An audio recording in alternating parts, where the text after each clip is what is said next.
যেটা কেন্দ্র সরকার করতে পারেনি, তারা শুধু ভোটের রাজনীতি করে গেছে।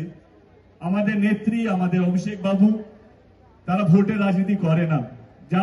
ওনারা যা যা প্রমিস করেছেন আজ অব্দি, সেটা লক্ষ্মীর ভান্ডার হোক, স্বাস্থ্যসাথী কার্ড হোক, 21 নির্বাচনের আগে সব কথা তারা দিয়েছেন, তারা রেখেছেন।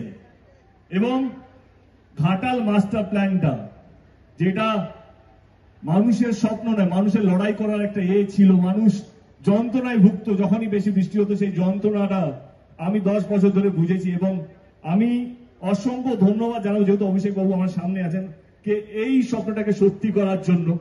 এবং ঘাটাল, আমি জানি না মানে কে জিতবে কে হারবে সেটা পরের ব্যাপার, আমি এটা বিশ্বাস করি না। যে মানুষের বিশ্বাসকে অর্জন করবে, যে মানুষের কাজ করবে, যে মানুষের সুখে দুঃখে আপদে বিপদে যে থাকবে, সেই দলেরই জেতা উচিত।